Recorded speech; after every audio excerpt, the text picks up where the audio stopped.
사도행전 마지막 장입니다. 28장 말씀입니다. 어제 27장을 말씀드리지 못했는데 27장은 지금 바울이 로마로 가는 중에 배를 타고 가는 중에 유라굴로라는 광풍을 만나서 거의 죽을 지경에 이르게 되는 것을 기록한 말씀입니다.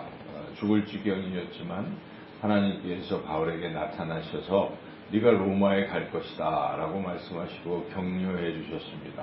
이 말씀을 들은 바울은 확신을 가지고 배에 있는 사람들은 지금 거의 다 살 소망이 끊어졌다고 여겼지만은 바울이 하나님이 우리와 함께 하실 것이다 하고 도리어 하나님을 증거하는 기회로 삼았고, 과연 바울의 예언대로 그 한 섬에 이 배가 걸리고 그들이 다 이제 구출되는 그런 일이 있었죠.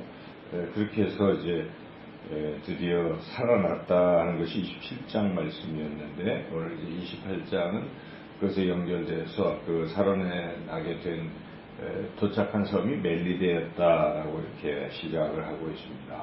이 멜리데 섬에서도 또 하나님의 기적이 나타났는데, 바울이 그 불을 쬐는 가운데 따뜻하니까 아마 어디 동면을 했든지 독사가 나타나가지고 바울의 손을 꽉 물었습니다. 그 섬 사람들은 독사에 물리면 죽는 것을 알고 있는데, 이제 바울이 죽었구나 생각하고 이제 바울이 벌을 받아서 죽었다 이제 이렇게 생각하고 있는데, 아예 웬걸 바울이 툭툭 털고 전혀 아무렇지도 않고 살아있는 거죠. 그랬더니 그들이 이거는 신이구나 하고 놀라고 있는 그런 장면에 바울이 이제 하나님을 또 증거하고 이러는 거죠.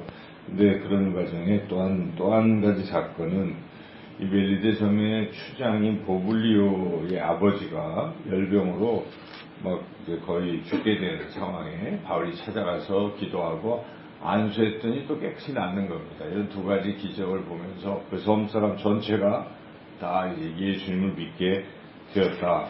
이제 이것을 이제 기록하고 있습니다. 그래서 이런 과정, 유라굴로 광풍에서도 하나님께서 바울을 살려주신 것, 또 나타나셔서 격려하신 것, 또 이렇게 독사에 물려서도 살려주시고, 또한 기적도 베푸실 수 있도록 그렇게 해주시는 이 모든 과정을 우리가 보고, 이 하나님은 바울과 함께 하셨구나, 그리고 바울을 통해서 복음을 전하고 계시구나 하는 것을 우리가 알 수가 있습니다.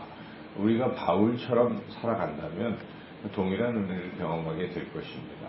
비록 유라굴로 같은 광풍이 우리 앞에 놓이고 또 여러 가지 어려운 점들이 있을지라도 우리 마음에 하나님의 뜻을 이루겠다는 하나님 주신 사명을 내가 감당하겠다는 마음만 가지고 살아간다면 하나님 우리와 함께 하시고 우리를 들어 사용하셔서 놀라운 기적을 통해서 또 여러 가지 사건들을 통해서 하나님의 복음이 계속 전파되도록 그렇게 하실 것입니다. 우리는 이 복음 전파의 사명을 결코 놓쳐서는 안 된다는 것을 오늘 말씀 통해 다시 한번 깨닫습니다.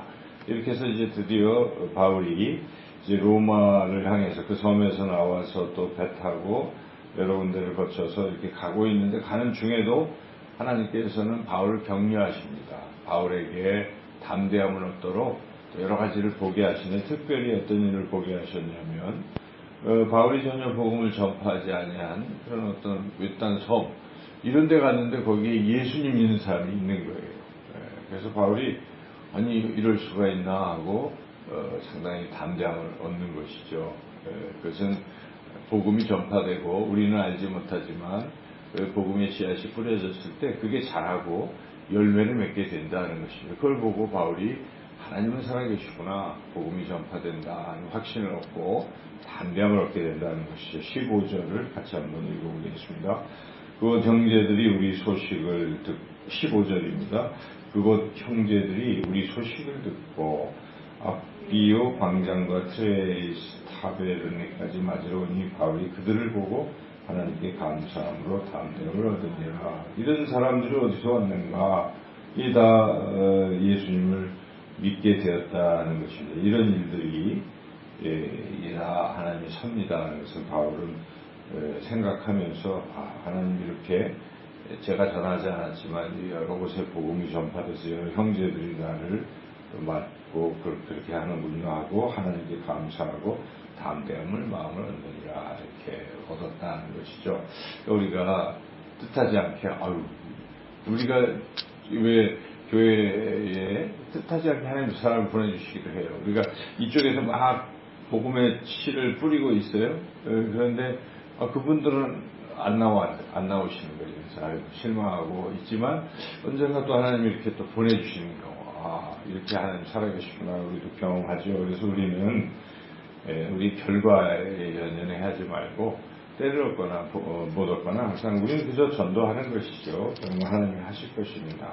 그래서 그런 것도 하나님은 우리를 보여주시고 격려해 주신다는 것이죠. 바울이 이렇게 격려를 받고 이제 드디어 로마에 가게 되었다. 로마에 가야 하리라 하는 네가 로마로 가게 될 것이다 하는 말씀하셨고 또 바울도 그런 마음의 다짐을 가지고 그런 소망을 가지고 계속 기도하고 나아갔을 때 드디어 이제 로마에 도착을 하게 됐다는 것이죠. 그래서 바울이 로마에 갔더니 하나님께서 바울이 복음 전파를 잘 할 수 있도록 또 배려를 해주셔가지고 그 로마의 감옥이긴 감옥인데 감옥 같지 않는 감옥, 그냥 우리가 어떤 가택연금 같은 거예요. 그래서 집 밖으로만 안 나가면 되는 것이죠. 근데 집 안에서는 자유로운 것이죠. 그래서 지키는 사람 한 사람만 있을 뿐 바울은 자유롭게 사람들의 왕래하는 사람들을 거기서 맞이할 수 있는 이제 이런 상태가 되었습니다. 그래서 바울이 거기서 찾아오는 사람들에게 이제 복음을 전파하는 내용이 쭉 나오죠. 그래서 바울은 2년 동안 30절에 보니까 온 이태 2해를 거쳐서 자기 셋집에 머물러서 자기에 오는 사람들을 다 이렇게 복음을 전했다 하는 내용으로 사도행전이 끝이 나고 있습니다. 여기서 이제 우리가 첫째 중요한 것은 바울은 무엇을 전했는가 하는 것입니다. 복음이 무엇인가? 우리가 이걸 잘 알아야 돼요. 그래서 우리가 전도할 때는 이 두 가지를 전하는 것입니다. 무엇입니까? 31절을 같이 한번 읽어보겠습니다.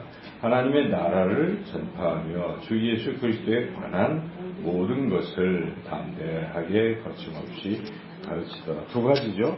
하나님의 나라와 예수 그리스도, 이것이 우리가 전할 내용이라는 것이, 이걸 종합해 본다면 회개하고 예수님을 믿으면 하나님 나라에 들어간다 이 얘기입니다.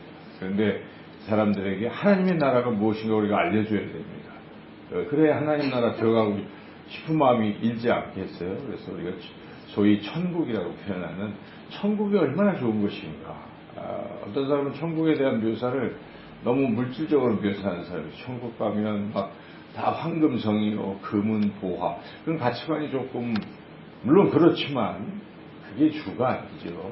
그렇게 되면 여전히 이 세상에서 황금을 자꾸 추구하는 무슨 차이가 있습니까? 그거는 하나님의 나라에 대한 잘못된 이해입니다. 하나님의 나라는 그런 것이 아닙니다. 또 어떤 사람은 하나님의 나라에 가면 맛있는 거 너무 잘 먹을 수 있겠다, 이런 생각을 하는데 이것도 잘못된 것이죠. 그래서 하나님께서 사도 바울을 통해서 하나님의 나라가 무엇인지를 말씀해 주셨습니다. 로마서 14장 17절 말씀에 하나님의 나라는 먹는 것과 마시는 것에 있지 아니하고 그런 물질적인 것이 아니라는, 오직 성령 안에서 의와 평강과 희락이 있다, 이렇게 말씀하시지 않습니까? 결국 의, 평강, 희락. 의라는 것은 무엇입니까? 의는 우리가 이 불의하지 않는 것, 죄가 아닌 상태를 의로 말하는 거예요. 그래서 의는 거룩한 것을 말하는 것이고 바른 것을 말합니다. 우리가 그런 상태가 된다는 것입니다. 하나님 그렇게 해주신 것이죠. 우리의 행위가 아니라 우리 예수님을 믿는 믿음으로 우리를 의롭게 하시사 하나님과 이제 의로운 사람은 관계가 정상 관계가 된다는 것입니다. 의의 이제 효과는 하나님과의 관계 회복에 있어요. 그래서 우리는 거룩하신 하나님과 늘 이렇게 교제하고 함께하고 하는 이런 상태가 된다. 이것이 이제 천국의 첫 번째입니다. 그리고 의와 평강, 평강이 또 핵심입니다. 평강은 아주 이 평안함과 이게 우리가 추구하는 거 아니겠습니까? 아무리 산에 진미가 있고 돈이 많더라도 집안이 서로 다투고 있으면 거기가 지옥이잖아요. 근데 비록 채소 뭐 등등 가난해도 거의 화목하면 그게 천국이라고 자문에 나오고 있습니다. 그래서 우리가 그러한 화평을 누릴 수 있다는 것, 그리고 또 기쁨, 희락, 말할 수 없는 기쁨. 우리는 기쁠 때 행복한 거예요. 그렇죠? 아무리 슬플 때도 코미디 프로를 보고 있으면 어떻습니까? 마음이 풀리잖아요. 근데 그런 것은 또 일시적인 것에 불과해요. 다시 코미디 프로가 끝나면 다시 근심으로 돌아가는 거예요. 사람은 또 근심, 또 세상을 보면 또 어렵고, 이것은 진정한 행복이 아닙니다. 그러나 하나님이 주시는 그 기쁨은 세상에 빼앗을 수 없는 영원한 행복이다, 기쁨이다, 이것입니다. 그래서 이런 것들이 하나님 나라에 있다는 것이죠. 그래서 우리가 추구하는 가장 궁극적인 행복이 하나님 나라에 있다 하는 것을 우리가 사람들에게 전해야 되는 것이고, 또 우리가 전하는 것보다 더 효과적인 것은 누려야 돼. 내가 그렇게 누리고 살면 사람들이 어떻게 보면서, 야, 저 사람 뭐길래 저렇게 살지? 그러니까 저 사람은 나보다 더 못 사는데, 저 사람은 나보다 처지가 나쁜데, 근데 왜 저 사람은 기쁜 거야? 그러면서 부러워하는 것이죠. 그래서 진정한 전도는 자기 얼굴에 다 나타나 있어요. 여러분 전도할 때 막 찡그리고 전도하고 괴롭게 전도하면 누가 그걸 듣겠습니까? 약장사만 해도 어떻습니까? 그냥 막 신나게 전하잖아요. 그리고 우리가 가짜였고 그 사람의 표정을 보고 그러는 거예요. 여러분 설교자들 가운데도 보면은 사람들이 빨려 들어가는 게 뭡니까? 그가 거기에 완전히 몰입해 있을 때 빨려 들어가는 거예요. 그러니까 우리가 진정으로, 이건 뭐 가짜라면 안 되는 것이고, 진정으로 하나님의 나라를 경험해야 되는 것이죠. 이 땅에서도 하나님과 교제하면서 누리는 참 평안과 그리고 기쁨을 그냥 이렇게 누리면, 사람들이 보면 그냥 전도가 되는 것입니다. 그래서 하나님의 나라에 대한 부분을 우리가 전파하고, 근데 이 하나님 나라를 누가 우리에게 주시는가? 예수 그리스도시다는 것을 또 분명히 우리가 잘 선포해야 돼요. 사람 스스로 하나님의 나라 갈 수 있는 사람 아무도 없습니다. 그러나 하나님 우리를 사랑하셔서 다 하나님 나라 올 수 있도록 길을 열어주셨으니 그 길이요 진리요 생명이 바로 예수님이십니다.